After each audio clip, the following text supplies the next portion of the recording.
Welcome to episode 10 of Sunday's Scaries skill sessions. Tonight, I'm going to be talking about perfectionism. So perfectionism is something that has been coming up quite a bit in my sessions recently. And so I wanted to share a concept / skill around perfectionism that my supervisor taught me that I use all the time with my clients and honestly with myself. So, the idea of perfection, most of us are willing to say that that's not a real thing. That's not an achievable or attainable goal to have for yourself. And yet so many of us find ourselves stuck in this habit of trying to live our lives that way, of trying to be perfect all the time. And so this is one of those things where in childhood, this gets very easily reinforced because, if you think about kids, especially more precocious kids who are performing at a high level at a young age, they start to learn pretty quickly that they get the feedback that they want when they are, getting the A or always having their room perfectly clean. And so, they start to figure out the human needs that we all have of love and belonging. They start to connect that, oh, that happens whenever I am being perfect. And, at 7 years old, that might feel a little bit more attainable when it comes to like a spelling test and keeping your room clean. But as you get older, that becomes less and less realistic. So what happens with that is that if you think that that's the way to get your needs met and you're always striving to live at that 100, that perfect place, you are going to be really overwhelmed and really anxious because you're constantly going to be striving for something that doesn't exist. So that's going to feel like a lot of pressure and a lot of anxiety. So I want to talk about this. I want to introduce this scale. It's called the Perfectionist Scale. You can also think about this as the Perfectionist Paradox. So think of this as a scale from 0 to 100 where slacker's over here at the 0, perfectionist is over here at 100. And each of these extremes come along with their own pros and cons. Okay, so perfectionism, that does have pros. It's typically going to lead to you performing well. So you're probably going to get good grades, which might get you in the nice college and with the nice job. And maybe you feel like people can count on you because you're always doing what you say you're going to do. But it also comes with cons because, like I was just saying, it's not a real thing. So you're always going to be stressed out. Enough is never going to be enough. So you can't ever really enjoy the fruits of your labor because the finish line is always going to keep moving. If perfectionism is the goal and that doesn't exist, then you're never going to feel satisfied. So lots of cons.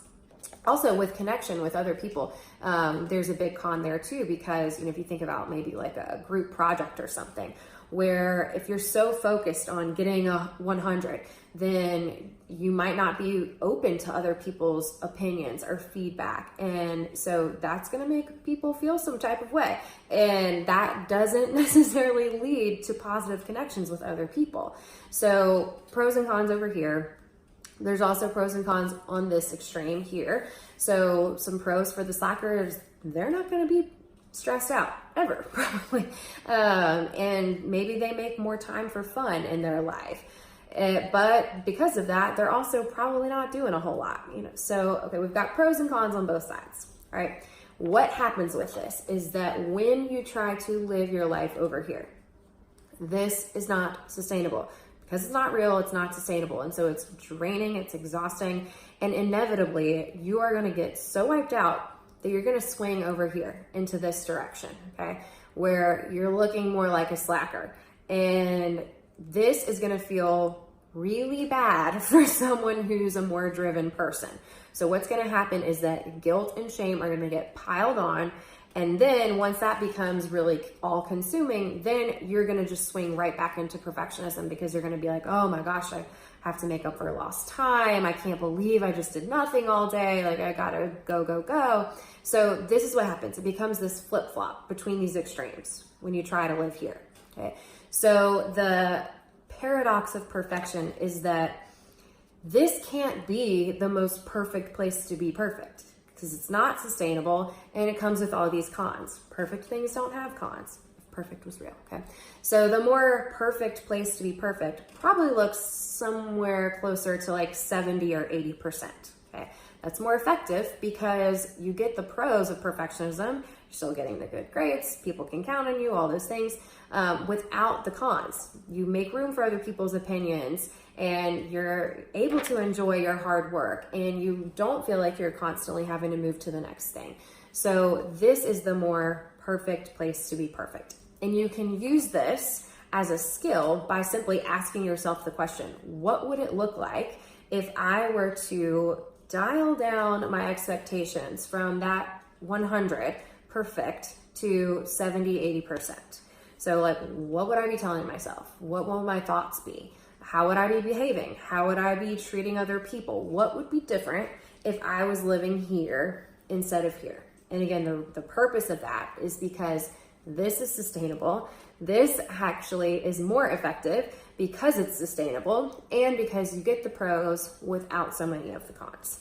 So if you find yourself under the influence of a lot of Instagram posts that are saying you have to come out of this quarantine better than you came into it, and you feel like you've got a lot of pressure to live here right now, just know that that is actually not the most perfect place to be perfect, and that this is a whole lot more effective.